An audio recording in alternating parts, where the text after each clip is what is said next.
آپ کے 2 سینٹس اس کے بعد ہم ذرا دوسرے اس پہ، کیونکہ ہمیں پتا کچھ نہیں ہے کسی کو، سب کیا اثر ہے یہ کر رہے ہیں، لیکن ایک کے بعد ایک استعفیٰ آنا اس ماحول میں، ایک ماحول ہے اس میں بہت کچھ ہو رہا ہے.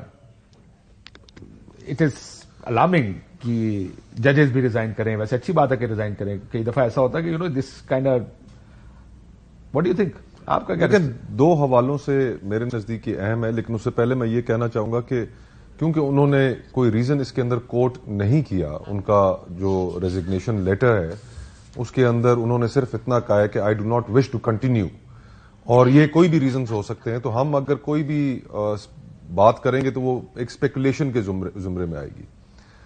جو 2 حوالے میں سمجھتا ہوں جس سے ان کا ریزگنیشن اہم ہے، پہلا کہ وہ اگلے چیف جسٹس بھی تھے پاکستان کے ہونے والے، اور ان کے ریزگنیشن کے بعد سپریم کورٹ کی جو سینیورٹی ہے اس کے اوپر بھی لازمی طور پہ فرق پڑا ہے. منصور علی شاہ صاحب اور اب جو لمبے ٹینیور کے لیے آ جائیں. جی ہاں، جو جسٹس اعجاز الاحسن صاحب کے بعد جنہوں نے چیف جسٹس بننا تھا منصور علی شاہ صاحب، اب ان کا جو ٹینیور ہے وہ ٹینیور جسٹس قاضی فائز عیسیٰ صاحب کی ریٹائرمنٹ کے بعد ہی شروع ہو جائے گا، اور ایک ٹینیور لمبا ٹینیور ہوگا 3 سال کی.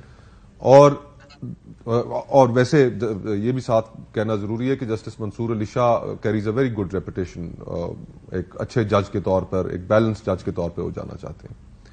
دوسری، اس میں کوئی شک نہیں ہے کہ پچھلے چند سالوں میں جو ہماری جوڈیشری ہے اس کے اندر ڈویژنز تھیں، اور وہ بڑی اوپن ڈویژنز تھیں. اخبارات کا زینت بنی، ٹی وی ٹاک شوز ان کے اوپر ہوتے تھے، آرٹیکلز لکھے جاتے تھے.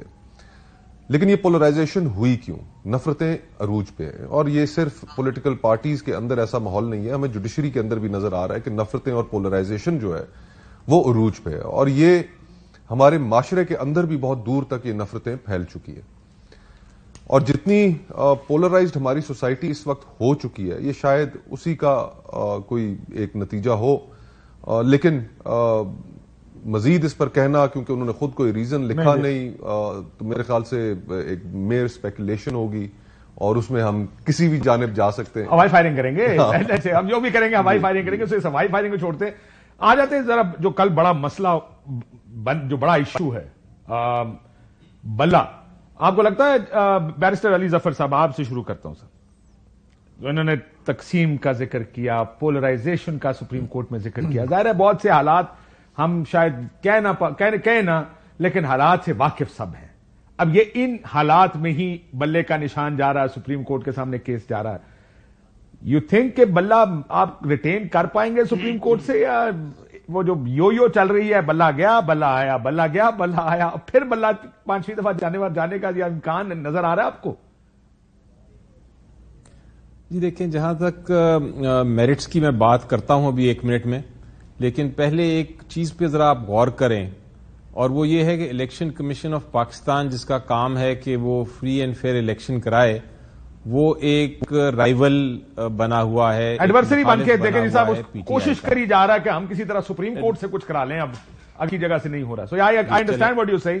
سب لوگوں کا کل یہ خیال تھا کہ بس ٹھیک ہو گیا، کورٹ نے فیصلہ دے دیا، ہائی کورٹ نے بس کرے الیکشن کمیشن، لیکن وہ پارٹی بنتا نظر آ رہا ہے. یار دیٹس ٹرو، بنتا جا رہا ہے. اب وہ ان کو جو بھی ان کو دشمنی ہے، یا جو بھی ان کا انٹینشن یا وجہ ہے، پی ٹی آئی کے خلاف ہے، لیکن اس معاملے میں وہ تقریباً جو عوام ہے ہماری 12 کروڑ 13 کروڑ کی، اس کو کیوں ڈی فرینچائز کر رہے ہیں؟ کیونکہ یہ پرنسپل سپریم کورٹ نے خود بنایا ہوا ہے کہ سمبل جو ہوتا ہے وہ اس لیے دیا جاتا ہے کہ بہت ساری عوام ہے جن کو سمجھ نہیں آتی کس کو ووٹ کرنا ہے، انڈیویجول کینڈیڈیٹس کو ووٹ کر نہیں سکتے، تو وہ سمبل کو ووٹ کرتے ہیں، سمبل کے اوپر جا کے ٹھپا لگاتے ہیں. لیکن علی ظفر صاحب، یہ تو سارے ہم جانتے ہیں کیوں ہوتا ہے، لیکن بتائیں آپ کی سینس کیا کہہ رہی ہے؟ What will happen to? جی، تو یہ جو ڈی فرینچائز کرنا ہے، یہ ایک ظلم کر رہے ہیں، وہ پولیٹیکل پارٹی کو ایک نشانہ بنا کے عوام کے ساتھ ظلم کر رہے ہیں. تو مجھے نہیں لگتا کہ عدالتیں جو ہیں وہ اس قسم کی جو موو ہے یا اسٹریٹجی ہے یا کنسپریسی ہے اس کو کامیاب ہونے دیں گے. جہاں تک آئین کا تعلق ہے، آئین میں الیکشن کمیشن آف پاکستان کے پاس یہ کوئی اختیار نہیں کہ بلہ کسی سے یا کسی سے سمبل کسی بھی پولیٹیکل پارٹی سے واپس لے لے. جہاں تک الیکشن ایکٹ 2017 کا تعلق ہے، اس میں الیکشن کمیشن آف پاکستان کو کوئی اختیار نہیں ہے کہ وہ بلہ لے لیں یا کسی پولیٹیکل پارٹی کے جو انٹرا پارٹی الیکشن ہے اس کے بارے میں کوئی سوالیہ سر نشان ویسے میں اٹھائیں یا کل اس کو جو قانون ہے قانون میں لکھا تو ہے کہ سمبل دینے کا اختیار یا ہولڈ کرنے کا اختیار ہے الیکشن کمیشن کے پاس.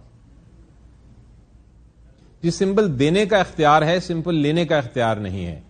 یعنی کہ فائن کر سکتے ہیں 2 لاکھ روپے پاکستان کے پاس وہ فائن کر سکتے ہیں بالکل اگر آپ نے انٹرا پارٹی الیکشن نہ کیا, لیکن وہ یہ نہیں کہہ سکتے کہ آپ نے انٹرا پارٹی الیکشن نہیں کیا تو ہم آپ کا بلہ لے لیں گے یا سمبل لے لیں گے, کیونکہ سمبل کے بغیر پولیٹیکل پارٹی ڈس فنکشنل ہو جاتی ہے, وہ ایک طرح پریکٹیکلی ڈیزالو ہو جاتی ہے, وہ ختم ہو جاتی ہے, پارٹی نہیں رہتی, حصہ ہی نہیں لے سکتی. تو 14 لوگوں کے اگر حقوق آپ کہہ رہے ہیں کہ اگر جس طرح کے کیس ہے 14 لوگ یا 15 لوگ گئے ہیں کہ ہمارا رائٹ لیٹ سے یوزرپ ہوا یا نہیں ہوا, اس وجہ سے آپ 1.5 کروڑ کا رائٹ نہیں لے سکتے. دس از واٹ یور آرگومنٹ.